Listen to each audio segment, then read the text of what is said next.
Houve um tempo em que a sala ficava em silêncio. O apresentador chamava ao palco e uma voz conhecida emocionava milhões de brasileiros. Hoje, o BR TV Notícias revive 4 presenças inesquecíveis que transformaram a televisão em memória. E que só queira beijar. Naim, nome artístico de Naim Jorge Elias Júnior, morreu aos 71 anos. Cantor popular e figura conhecida da televisão brasileira, ele marcou principalmente os anos 1980, quando suas músicas e aparições em programas de auditório o aproximaram de milhões de famílias. Sua morte foi confirmada em Taboão da Serra. Fica a lembrança de um artista espontâneo, daqueles que pareciam falar diretamente com o público.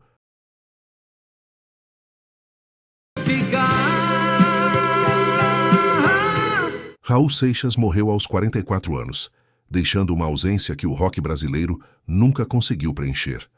Baiano, irreverente e inquieto, ele explodiu em 1973 com Ouro de Tolo e logo virou o eterno Maluco Beleza. Suas letras falavam de liberdade, medo, religião e escolhas pessoais. A morte foi confirmada em São Paulo.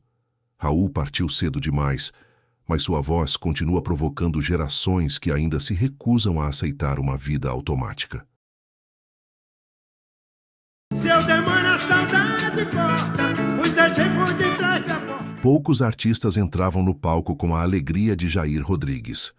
Nos anos 1960, ele parecia carregar uma festa inteira na voz, no sorriso e no jeito de cantar.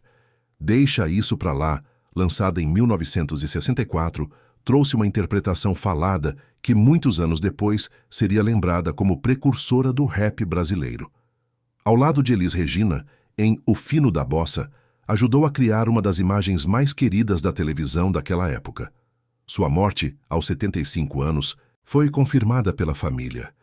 Nos bastidores, Jair era conhecido pela simplicidade e pelo bom humor. Algumas presenças não desaparecem, apenas mudam de lugar na memória.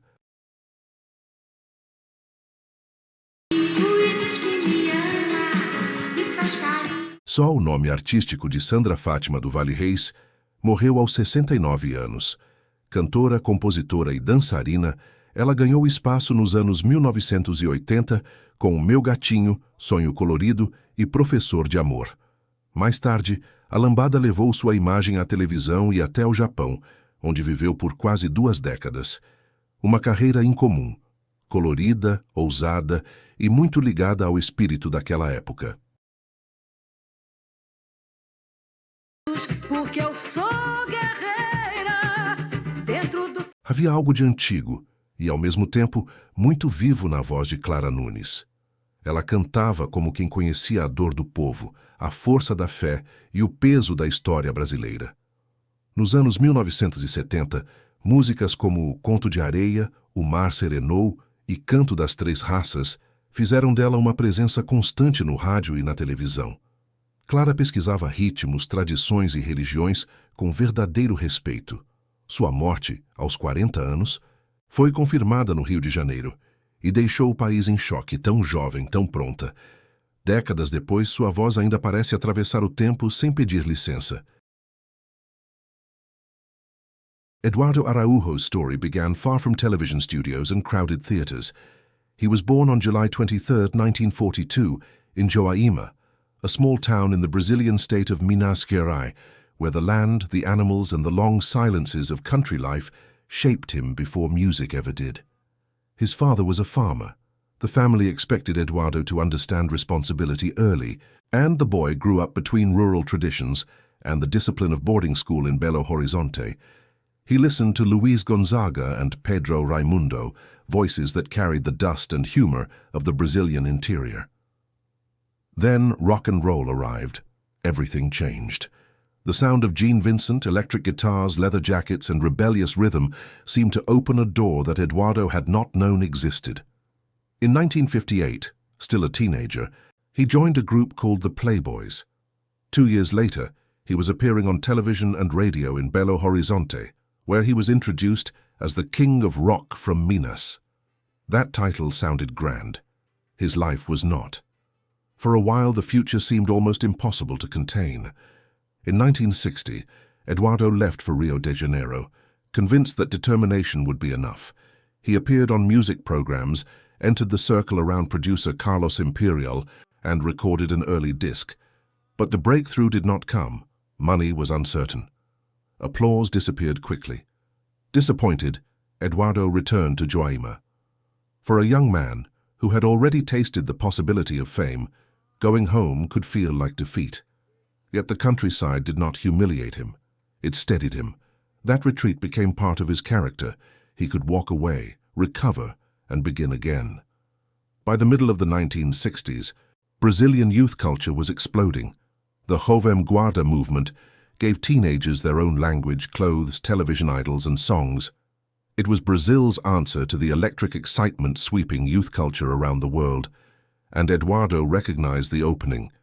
He returned with more confidence, a sharper image, and a voice made for the new generation. In 1967, O Bom and Vem Quente que eu estou fervendo turned him into one of the recognizable faces of the era. He hosted a television program, wore the confidence of a star, and seemed to belong completely to that bright, restless moment. But behind that public confidence was still the boy who had once gone home empty-handed. He never forgot how quickly a dream could vanish. On the television program that carried his nickname, Eduardo worked beside a young singer named Silvinha. At first they were colleagues, then came affection, partnership, and a love story that would outlast the fashions surrounding them. They married in 1969, had 2 children, and became one of the best-known couples connected to the Jovem Guarda. Their bond was not only romantic.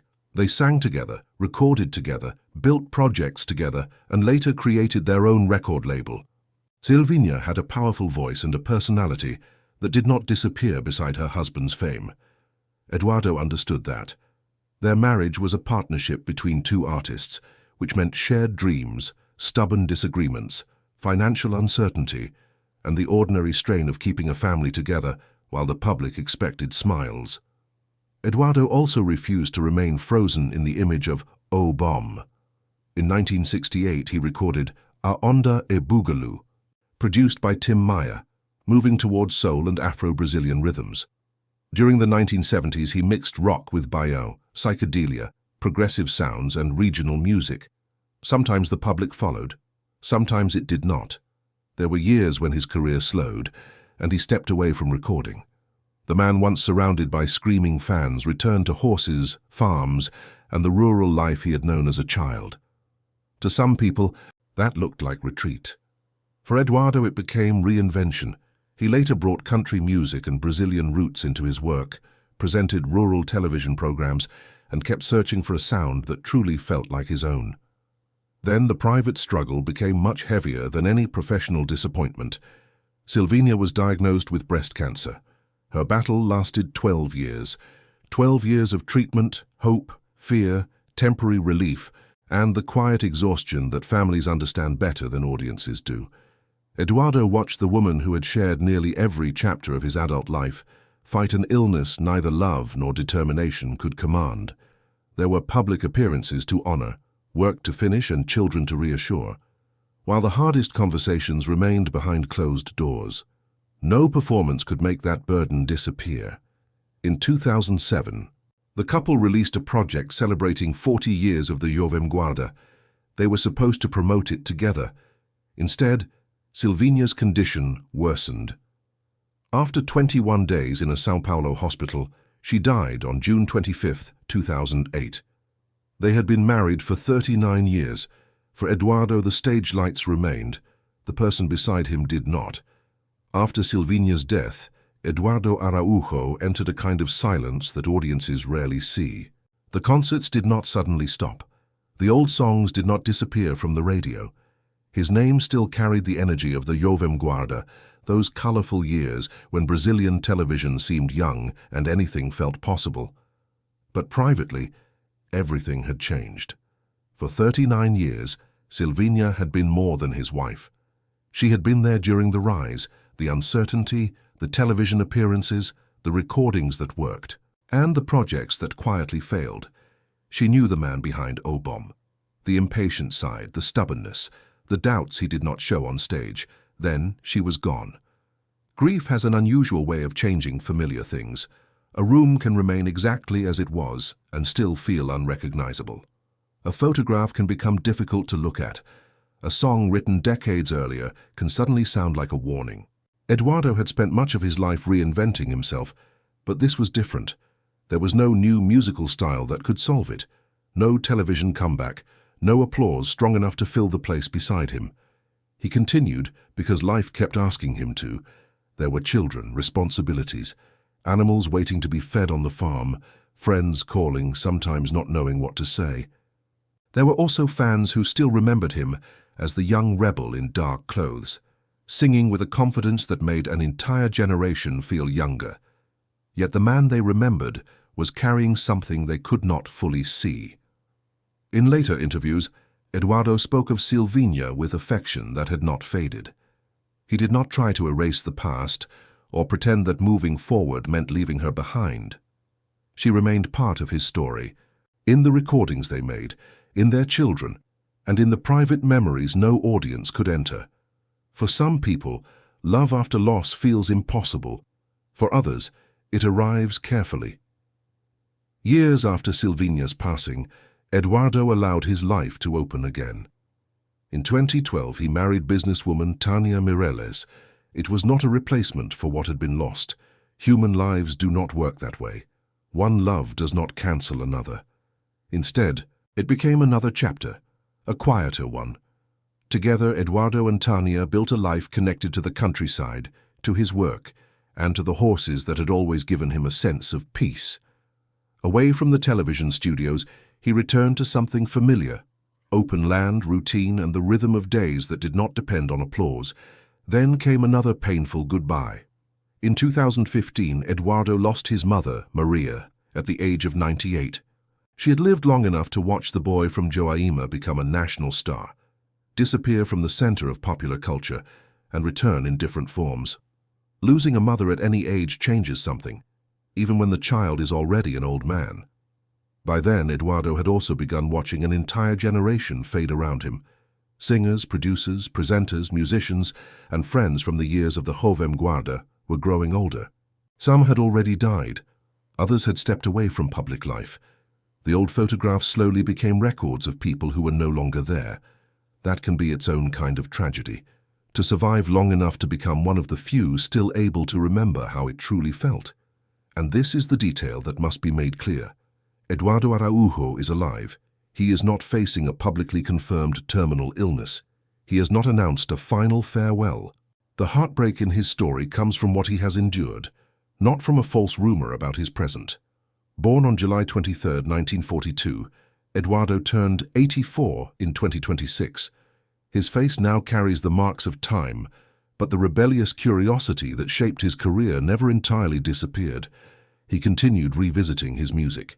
He celebrated decades on stage, recorded new projects, and looked back without pretending every decision had been perfect.